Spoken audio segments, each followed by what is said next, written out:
Live from Eyewitness News, this is breaking news. And we interrupt this programming to bring you a major breaking news story just into our newsroom. We have from confirmed sources that former Providence Mayor Vincent Buddy Cianci has died. Cianci's attorney, Artin Kaloyan, has confirmed to Eyewitness News that Cianci has passed away at the age of 74. As you know, Cianci is one of the most charismatic, controversial figures in the history of Rhode Island politics. We received word into our newsroom about 20 minutes ago that Cianci had passed away. There were some reports that had surfaced on social media last night that Cianci had left the studios of ABC6 in Providence after feeling ill. There had been reports that he had had some stomach pains and had been brought to the hospital. And we've been following developments on this story this morning. Again, just getting confirmation in the last few moments that former Mayor of Providence, Buddy Cianci, has passed away at the age of 74. Anchor Mike Montecalvo has a look back on Cianci's life and career now. Vincent Buddy Cianci Jr.'s story is truly a tale of two men. The first, a corrupt city official who was convicted and sent to federal prison. The second, an innovative and beloved leader who many credit for revitalizing the city of Providence. Cianci grew up in Cranston's Laurel Hill neighborhood. He graduated from Moses Brown and went on to earn bachelor's, master's, and law degrees. Cianci served in the Army from 1966 to 1969. When he returned home, he was appointed Special Assistant Attorney General for the state of Rhode Island, working as a prosecutor for the Organized Crime Unit. His highest profile case was against notorious mob boss Raymond Patriarca. Cianci famously poked holes in the powerful crime boss's alibi by proving that a Roman Catholic priest lied on the stand. In 1973, he married Sheila Bentley. Months later, she gave birth to the couple's only child, their daughter, Nicole.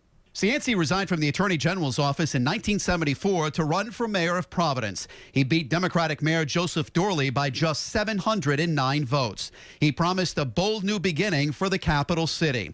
In his first years in office, he quickly made his mark, threatening layoffs to try and end a budget stalemate. City workers pushed back, staging a massive protest that caused garbage to pile up on the streets.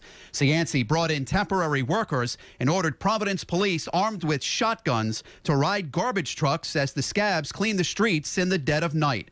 The dramatic standoff eventually ended in a budget compromise. Cianci also started making major moves to revitalize the city, improving Roger Williams Park Zoo, authorizing a controversial tax break for the Biltmore Hotel so it could be renovated, and redesigning Kennedy Plaza. In 1983, his wife of 10 years, Sheila Bentley, filed for divorce. Then came allegations of a brutal assault that would scar his political career forever.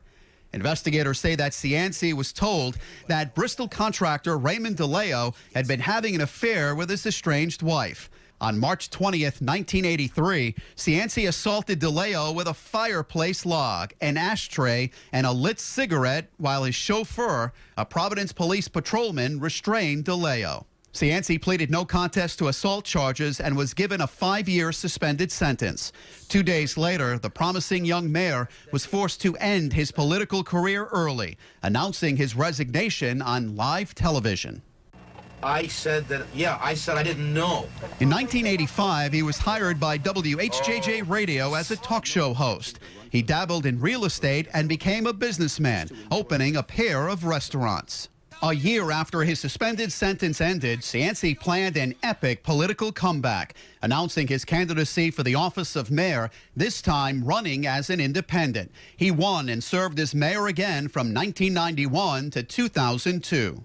During this time, Cianci was credited with revitalizing the downtown area. The Providence Place Mall was built, the Boston Bruins AHL affiliate moved to the capital city, and a major river relocation project uncovered and redirected 3 bodies of water to form the award-winning Water Place Park, leading to Waterfire, which helped return a sense of pride to a city once down on its luck. But on April 28, 1999, Cianci's incredible rise was once again about to come crashing down. Operation Plunderdome burst onto the scene. Federal investigators raided City Hall offices. One by one, city officials, employees, and contractors started to fall. But Cianci denied any involvement. You're not going to find any stains on this jacket. 2 years after the initial indictments, the second wave of charges hit. On April 2nd, 2001, a federal grand jury indicted Cianci and 5 others, alleging the mayor ran a criminal enterprise from City Hall. I'm not going to be convicted of any of this. I'm going to be found not guilty. His trial began on April 22nd. After more than 2 months of testimony, the jury convicted Cianci of 1 charge, racketeering conspiracy, acquitting him of 11 other counts. He was sentenced to serve 64 months at Fort Dix in New Jersey.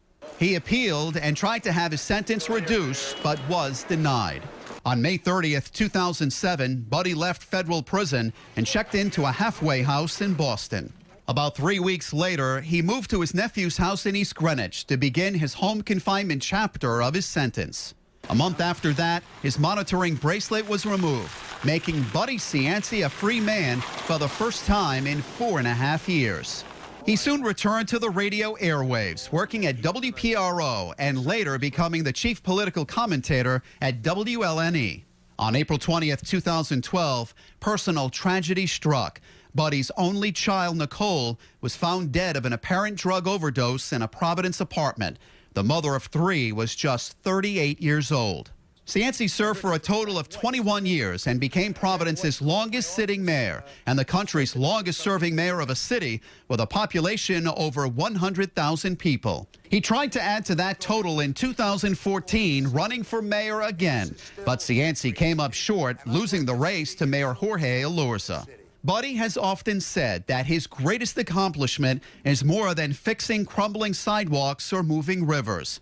His greatest accomplishment was raising the self-esteem of the city of Providence.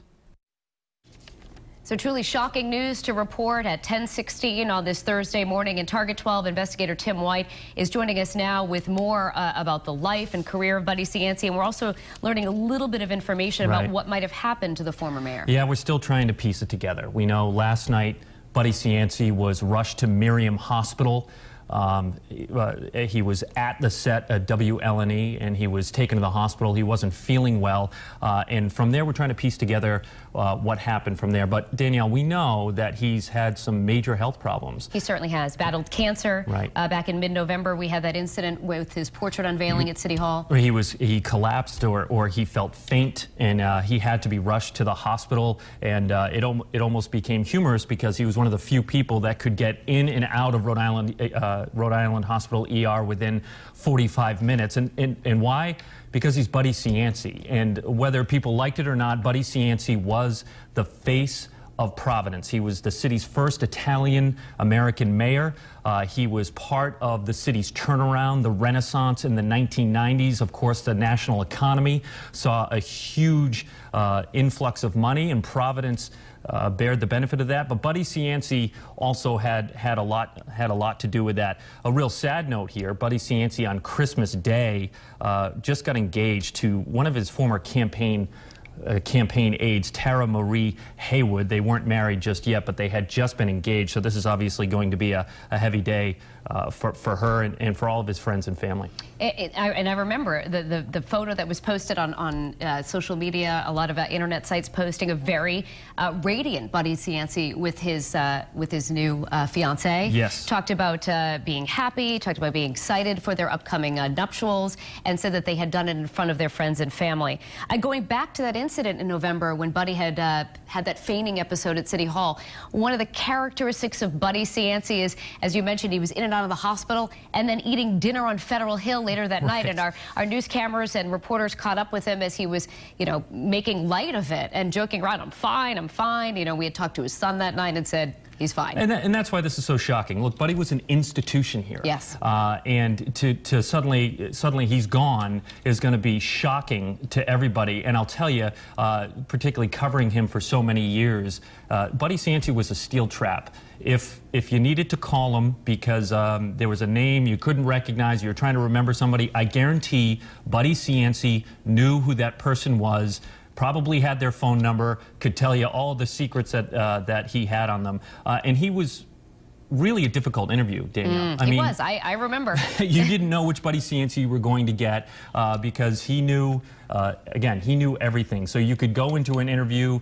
and you think you might have something, an important story, and he could push back at you, very quickly. And we saw that front and center here at Channel 12 when I moderated a debate with Buddy Cianci and Jorge Elorza when he was running for mayor. And he eventually lost. I believe he got 45 to 43% of the vote. So it was, he obviously lost that election, but he did get a lot of the vote. And on that stage, boy, he was on his game, and he was very difficult, not only for Jorge Elorza, current mayor of Providence, but I'll tell you as a moderator, he used the term herding eel. I mean, he was very quick. Yes. He was sharp-tongued, and again, he knew his stuff when he was up there. Well, certainly, we are going to be following this story all day long. And again, if you're just joining us, we want to bring you up to date that former Providence Mayor Buddy Cianci has passed away. He had been brought to Miriam Hospital with some sort of a medical issue and passed away at the age of 74. Our in-depth coverage of the passing of former Providence Mayor Buddy Cianci will continue throughout the day. Of course, check our website, WPRI.com, for new developments, and we'll have all the latest for you today on Eyewitness News at noon. Stay with Eyewitness News for the latest on this breaking story.